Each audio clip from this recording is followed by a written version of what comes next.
하나님 말씀 여호수아 우리 23장입니다. 여호수아 23장 우리 1절부터 9절까지 함께 우리 합독하겠습니다. 여호수아 23장 1절부터 9절까지 함께 합독합니다. 여호와께서 주위의 모든 원수들로부터 이스라엘을 시게 하신 지 오랜 후에 여호수아가 나이 많아가 늙은지라 여호수아가 온 이스라엘 곧 그들의 장로들과 수령들과 재판관들과 관리들을 불러다가 그들에게 이르되 나는 나이가 많아 늙었도다. 너희의 하나님 여호와께서 너희를 위하여 이 모든 나라에 행하신 일을 너희가 다 보았거니와 너희의 하나님 여호와 그는 너희를 위하여 싸우신 이시니라. 보라, 내가 요단에서부터 해 지는 쪽 대해까지의 남아있는 나라들과 이미 멸한 모든 나라를 내가 너희를 위하여 제비 뽑아 너희의 지파에게 기업이 되게 하였느니라. 너희의 하나님 여호와가 그가 너희 앞에서 그들을 쫓아내사 너희 목전에서 그들을 떠나게 하시나니 너희의 하나님 여호와께서 너희에게 말씀하신 대로 너희가 그 땅을 차지할 것이라. 그러므로 너희는 크게 힘써 모세의 율법책에 기록된 것을 다 지켜 행하라. 그것을 떠나 우로나 좌로나 치우치지 말라. 너희 중에 남아있는 이 민족들 중에 들어가지 말라. 그들의 신들의 이름을 부르지 말라. 그들을 가리켜 맹세하지 말라. 또 그것을 섬겨서 그것들에게 절하지 말라. 오직 너희의 하나님 여호와께 가까이 하기를 오늘까지 행한 것 같이 하라. 이는 여호와께서 강대한 나라들을 너희 앞에서 쫓아내셨으므로 오늘까지 너희에게 맞선 자가 하나도 없었느니라. 아멘. 아멘. 우리 하나님의 큰 은혜가 오늘 또 함께하는 복된 우리 토요일 되기를 축복합니다. 우리 나오신 분들 얼굴 한번 보시면서 주님 이름으로 축복합니다. 사랑합니다. 축복합니다. 사랑합니다. 우리 김재하 권사님 제일 반갑습니다. 우리 벌써 저 멀리 가셨다가 오신 것 같아요. 우리가 제가 지난주에 좀 광고를 했더니 효과가 난 것 같습니다. 우리 권사님에게 큰 복이 넘칠 줄 믿습니다. 우리 신앙은 결단의 한 모습을 주님이 보십니다. 그래서 아마 그 이상의 놀라운 복을 하나님이 준비하실 것입니다. 우리 여호수아 23장과 24장 이제 마지막 부분에 왔는데 23장과 24장은 그 여호수아가 행한 마지막 고별 설교입니다. 여호수아는 이제 임종을 얼마 앞두고 사회 지도급 인사들과 또 백성들에게 당부한 말씀들이 마지막에 쭉 나타납니다. 그 요지는 그들이 가나안 땅을 이스라엘에게 주신 하나님을 계속 섬기면 그 땅에서 영원히 살게 될 것이지만 다른 신을 섬기면 그 땅을 잃어버릴 것이라 하는 내용이 주를 이루고 있습니다. 그래서 오늘 아침에 우리 여호수아의 마지막 사역 23장의 내용을 보고 우리 다음 주 화요일 날은 또 우리 마지막 24장의 두 번째 고별 설교의 내용을 말씀을 드리려고 합니다. 이스라엘이 가나안 땅에 들어와서 정착한 후 많은 세월이 지난 뒤에 이제 이스라엘 지도자 여호수아는 늙고 나이가 많아져서 그의 생을 마지막 마칠 시간이 다가왔습니다. 여호수아는 백성의 장로와 또 수령들, 재판관, 관리들 등등을 소집해서 유언과 같은 마지막 고별 설교를 그들에게 이제 하고 있습니다. 이것은 여호수아의 마지막 사역입니다. 마지막 세상을 떠나기 전에 꼭 해야 될 그 일을 여호수아가 하나님의 말씀을 바로 증거해 주는 이런 모습으로 나타나고 있습니다. 우리가 마지막 생을 마감할 때에 중요한 것은 내가 하나님 앞에 하나님의 사람으로 살았다. 하나님의 말씀을 그대로 자녀들과 혹은 우리 후배들과 후손들에게 확실하게 증거할 수 있다고 하면 그 생애는 승리한 생애고 복된 생애입니다. 여호수아는 먼저 우리가 개인적으로 봤을 때에 그런 훌륭한 영적인 참 성도로서 성공했다, 이렇게 우리는 볼 수가 있습니다. 그러면은 여호수아의 마지막 이 메시지를 우리가 본문 성경에서 한번 나눠보도록 합니다. 먼저 여호수아는 기업 분배를 마친 후에 자신의 성읍인 딥나세라에서 여생을 보내게 됐다고 하는 것. 우리가 이미 여호수아 19장 앞에 50절에 보면은 이런 말씀이 나오죠. 여호와의 명령대로 여호수아가 요구한 성읍 에브라임 산지 딥나세라를 주매 여호수아가 그 성읍을 건설하고 거기에서 거주하였더라. 그래서 이 딥나세라에서 거주하면서 마지막을 보내고 있는데, 그러다가 그의 생애를 이제 마감할 즈음에 이르자 그에게 부여된 마지막 사명을 감당하기 위해 가지고 각 대표들을 다 거기다가 불러 모으는 겁니다. 그리고 그들에게 크게 두 가지를 지시하게 되는데, 오늘 3절에서 5절에 보면은 먼저 하나님께서 이스라엘을 위해서 행하신 지난날의 모든 행사를 기억해라. 하나님이 지금까지 너희들에게 이스라엘 백성을 어떻게 행하셨는지 그걸 한번 모든 행사를 기억해라. 잊어버리지 말라. 그걸 부탁을 하고, 그 다음에 또 6절부터 16절까지는 계속해서 그 하나님을 열심히 섬길 것을 권면하고 있습니다. 그 하나님이 지금까지 우리를 어떻게 인도했고, 그리고 그 하나님이 지금 어떻게 계시며 또 우리의 입장이 어떻게 돼 있으며 우리는 그 하나님을 끝까지 열심히 섬겨야 된다, 그 이야기죠. 이상과 같은 모습에서 그가 얼마나 하나님의 일에 최선을 다하고 하나님께 대한 신앙이 얼마나 변함이 없었는가 하는 것을 볼 수가 있습니다. 그런 최후의 순간까지도 하나님께 받은 사명을 게을리하지 않았다고 하는 것이죠. 우리가 인생을 살면서, 저도 나이가 들어갑니다만 조금 나이를 먹으면 여러 가지 구실을 우리가 붙여가지고 하나님의 일을 피하고 등한히 하려는 우리에게 정말 이 메시지는 훌륭한 기감이 되는 말입니다. 우리가 나이가 들었다고 해서 우리가 게을리하지 아니하고 더 열정적으로 주님을 향한 영적인 삶에는 더 강해져야 된다는 거죠. 성경은 우리에게 그래서 뭐라 그럽니까? 죽도록 충성하라. 계시록 2장 10절에 죽도록 충성하라.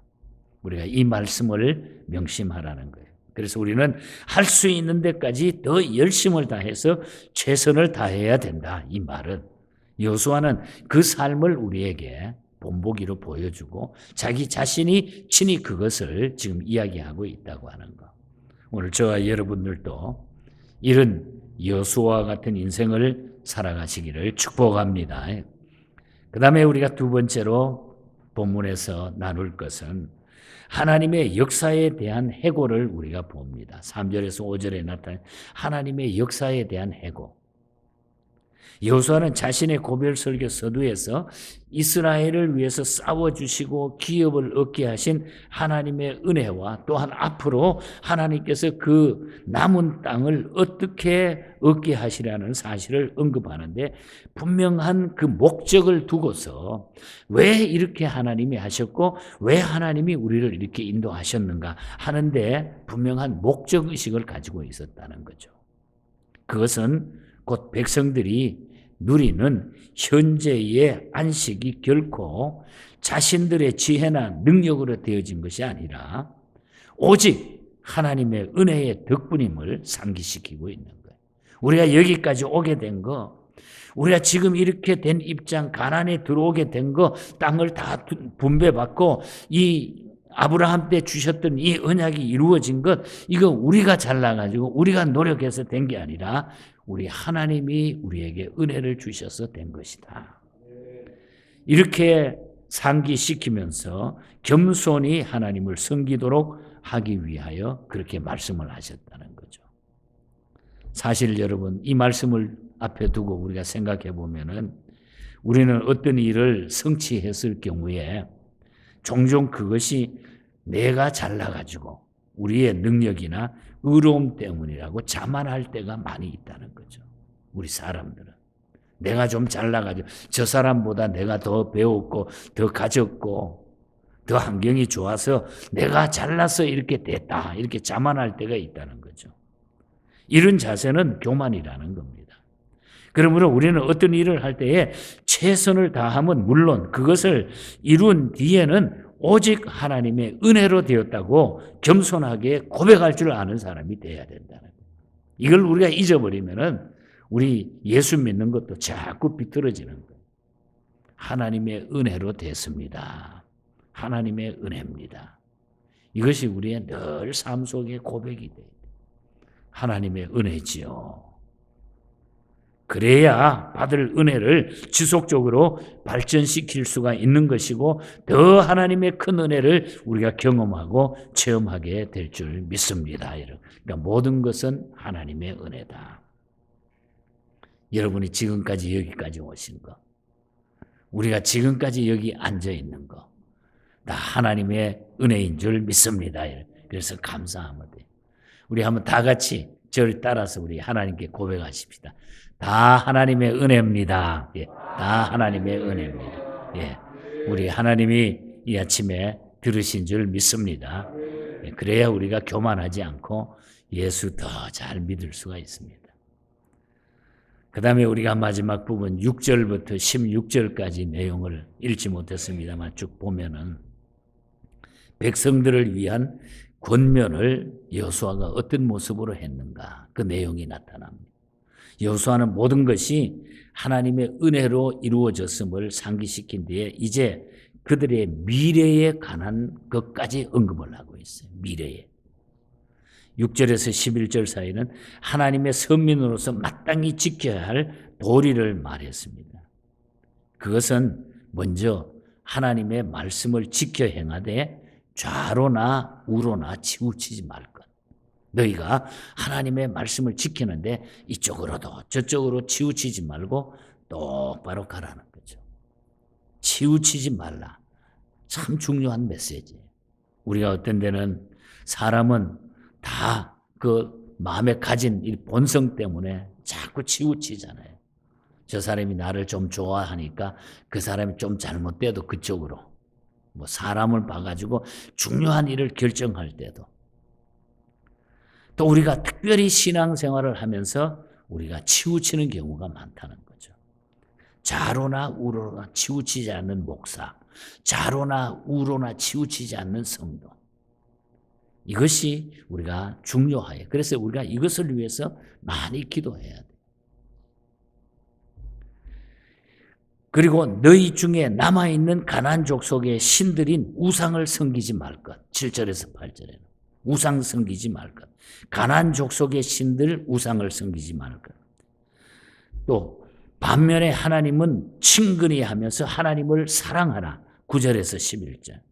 그러니까 선민으로서 마땅히 지켜야 되는데 좌로나 우로로 치우치지 말고 그 다음에 우상을 섬기지 말고 그 다음에 하나님을 사랑하라. 이것이죠.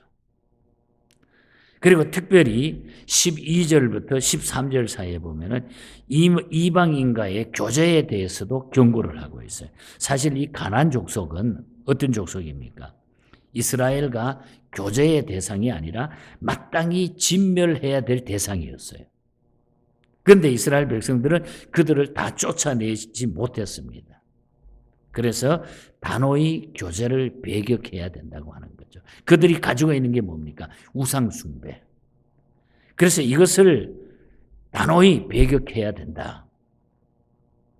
그래서 이방 신과의 교제에 대해서 아주 많이 대경고를 했다. 그래서 우리가 성경의 메시지를 종합해 보면은 우리가 하나님 앞에 교만하지 말고 자로나 치우치지 말고 우로 치우치지 말고 그리고 우상 숭배에 대한 것을 멀리하라는 거예요. 하나님이 제일 싫어하는 것이 우상 숭배이기 때문에. 그래서 이것을 배격해야 된다. 그 다음에 우리가 14절과 16절에 보면은 순종과 배교에 따르는 형벌까지 이야기를 하고 있어요. 불순종할 때에, 순종할 때는 하나님이 주시는 큰 복이 넘치지만은 배교하고 불순종할 때는 어떻게 됩니까? 완전히 하나님의 저주가 임하게 된다는 거죠. 이제 임종을 앞둔 여호수아가 한 가지 확신하는 사실은 하나님의 말씀에 대한 순종 여부에 따라 가지고 이스라엘의 앞날이 다 달려 있다고 하는 것. 그래서 24장에 가면은 계속 이 순종에 대한 이야기, 하나님을 섬기는 것에 대한 이야기가 연속되는 것을 보게 되는 것입니다. 그래서 우리는 오늘 아침 23장의 이 고별 설교의 결론은 우리가 정말 여호수아처럼 담대함을 가지고 믿음을 가지고 나가자. 그리고 우리가 예수님이 우리를 인도하는 대로 그냥 따라가면 된다. 말씀에 순종하면서 살자. 그리고 교만하지 말자. 자로나 우로나 치우치지 말라. 그래서 우리가 아침에 불렀던 찬송가도 그렇잖아요. 빌 혼이 만든 찬송가입니다. 복음성가로 만들어진 찬송이지만은 우리 찬송에 들어와서 우리가 여호수아만 생각하면 그냥 늘 입술에 중얼거려지는 찬송입니다. 허락하신 새 땅에 들어가려고 하면 마음의 준비 다하여 힘써 일하세요. 시험 환난 당해도 낙심 말고서 마음의 걱정 버리고 힘써 일하세요. 앞서 가신 예수님 바라보면서 모두 마음을 합하여 힘써 일하세요. 일할 곳이 아직도 많이 있는데 담대하게 나가서 힘써 일하세요. 여호수아 본받아 앞으로 가세요. 우리 거할 처소는 주님 품일세. 여러분, 우리는 주님의 말씀에 복종해서 열심히 힘써 끝까지 충성하는 이런 믿음의 삶을 우리 모두가 살아갈 수 있기를 바랍니다. 여러분. 그래서 우리가 나이가 들어도 주님을 향한 우리가 영적인 이 열정은 식어지면 안 돼. 더 뜨거워져야 돼. 그래서 늘 우리는 이 세상 사는 동안에 주님이 언제나 함께 계시니까 시험이 오나 무엇이 닥쳐도 우리는 겁낼 것이 없다는 겁니다. 와이글 목사님이 그랬잖아요. Living for Jesus. 예수를 위하여 사는 것이 최고로 축복이라고. 예수가 함께 계시니 시험이 오나 겁없네 기쁨의 근원 되시니 예수를 위해 삽시다. 기쁨의 근원. 이 세상 사는 동안에 주 이름 증거하면서 무한한 복락 주시는 예수를 위해서 삽시다. 주께서 심판하실 때 잘했다 칭찬하리니 이러한 상급받도록 예수를 위해 삽시다. 이 세상 친구 없어도 예수는 나의 친구니 불의한 일을 버리고 예수를 위해 삽시다. 날마다 주를 섬기며 언제나 주를 그리고 그 사랑 안에 살면서 딴 길로 가지 맙시다. 우리가 딴 길로 가지 않기를 축복합니다. 여호수아처럼 힘써 일하고 믿음의 승리자로 우리도 후배들에게 후손들에게 내 뒤에 오는 분들에게 우리 자손들에게 여호수아처럼 이 메시지를 전해줄 수 있도록 하나님의 은혜로 내가 살았다. 그리고 너희도 하나님이 주신 은혜를 잊지 말아라. 끝까지 앞으로도 우리를 인도하실 그 주님을 바라보고 하나님보다 더 사랑하는 거 없도록 철저한 믿음 지켜라. 이런 메시지를 우리 후손들에게, 우리 교회가 후대들에게 물려줄 수 있는 이런 저와 여러분 또 우리 교회가 되기를 주님 이름으로 간절히 축복합니다. 우리 말씀 기억하면서